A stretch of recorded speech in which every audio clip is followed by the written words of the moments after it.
Ayman.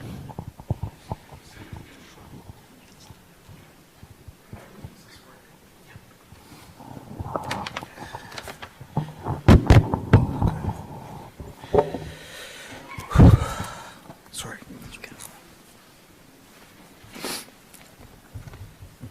May I? Hello, everyone. Thank you so much for being here today. And thank you, Sandy, for giving. I was doing well before I heard your speech, so. And thank you, Heb, for ruining my eulogy, because that is exactly what I was about to say, so I'm going to repeat it anyway. Most of you met my father in his late years, but only a few of you got to know the story of a man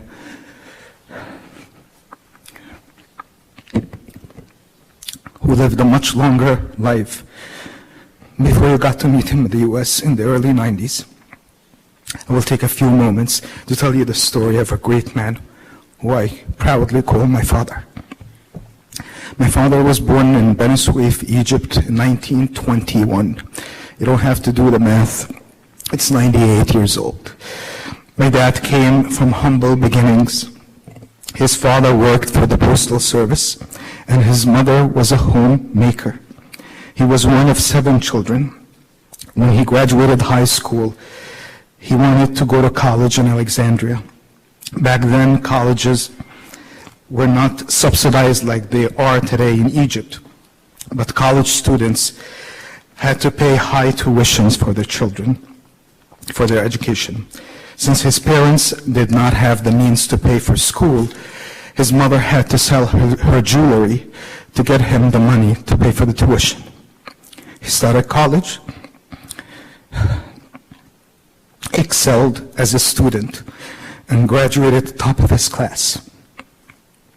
He soon got a high-paying job, and he was comfortable financially. But he didn't forget his mother's sacrifice. According to my maternal grandmother, once Dad started earning money, he bought his mother 2 items for each item of jewelry she sold as a gesture of his gratitude to her. As an independent thinking man, he soon started his business, and in big measures, because of his incredible intelligence and his hard work, by the age of 30, he became a wealthy man. He, however, could not live only for himself. His father passed on, and my dad, as the oldest son in his family, had to care for his 6 other siblings and his mother. He felt blessed. He had the means to support them. However, that was short-lived. In the early 50s, President Nasser came to power and introduced socialism and put a wealth redistribution system in Egypt. As a result, my dad in one day saw his social status change from a successful businessman to a government employee. He went to work for the government with the same zeal. He again excelled and was promoted repeatedly until he reached the position of minister, or what's equivalent to, in the US, to a cabinet secretary. He chose not to start a family at the time, but to care for his mother and his siblings. Finally, he made sure that his siblings are okay, and then most of them were married with children, He got married to my mother at the age of 45 and soon started a family. Times were changing again in Egypt by the arrival of President Sadat in the early 70s, and capitalism was reintroduced slowly again. Again, as an independent thinking man, Dad decided to quit government work and to start his own business. At the end of his government tenure, President Sadat awarded Dad's Egypt's highest civilian award, which is equivalent to the Medal of Freedom.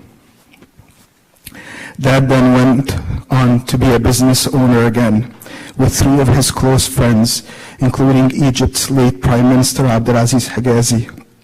They started their own business and became Egypt's authorized agents to international companies like Nike, Nabisco, Adidas, etc. And in few short years, they became wildly successful.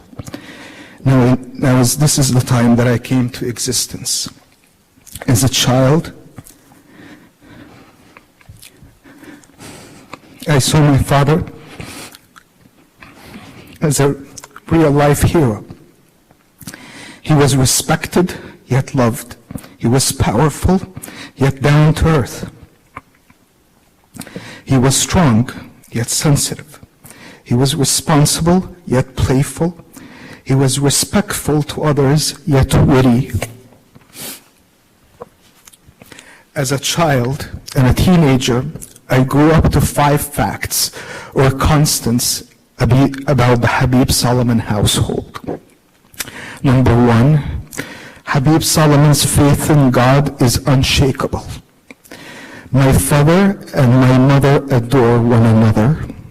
3, Habib Soliman is super generous. Number 4, Habib Soliman's house is always open to his siblings and their children at any time of the day. Number 5, Habib Soliman loves to travel with his family. Between 1981 and 1991, my dad dragged us to over 30 cities around the world. In 1991, and that's when the story of Habib Soliman, the Giddu, starts. As extremist ideologies started emerging in Egypt, my father decided to embark on a new journey and move to the United States. He said goodbye to his comfortable life back in Egypt and decided to start a new life, mostly for his children, at the age of 70. Shortly after our arrival in the US, Dad started working with my uncle in Brooklyn and Queens. At the age of 70 years old, Dad commuted 2 hours each way from Port Jefferson to Brooklyn or Queens. He never complained about the commute, but in fact told me that he loved it. He said, I get to spend 4 hours daily in my daily commute, either listening to Father Girgis's sermons or reading the Bible. He finally retired at the age of 86. My dad lived an extraordinary life. As Father Joseph said yesterday, Dad's name matched him well. His name is Habib, which translates to the beloved one.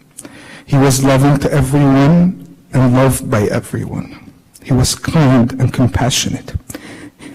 He was never boastful, but in fact, always down to earth.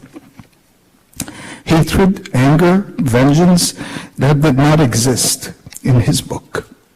He loved God first and foremost, and he stayed faithful to his commandments. In my dad's view, there were never bad events. He always believed that God was in control, and that events we may perceive as bad were in fact better for us. My dad lived by the verse that he loved the most from Romans that said, and we know that in all things God works for the good of those who love him. My dad's legacy lives on. I already feel his presence after he departed. I already see him in many people around me. I see him in my sisters. I see him in Susie's strong faith in God. I see him in Hannah's ambition, strong will, and her attention to details. I see him even in the people that are not from his bloodline, like my wife and my brothers-in-law.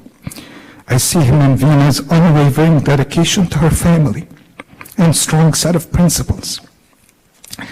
I see him in Rafi, who will sacrifice anything and everything for his children. I see him in Ihab, the peacemaker, the one who holds everyone together even in the middle of strong disagreements. I mostly see him in his grandchildren. I see him in Joe's unbelievable love and service to his parents. I see him in Alfred's work ethics and dedication. I see him in Sandra's strong stance when she believes she's right. I see him in Timothy's love for books and in his intelligence. I see him in Alexa's abilities to convince others of anything in the world. And see him in Juliana's advanced social skills and her willing to do whatever it takes to make a friend feel loved or supported. I see him in Justin's maturity, his love for history, and how responsible he is. I see him in Jason's kindness, warmth, and compassion. Finally, I sure see him in my mother, the big heart that radiates love to all people all the time. This is going to be the hardest part. As for me, I will say what I said to him in recent years, sometimes in private and sometimes in public.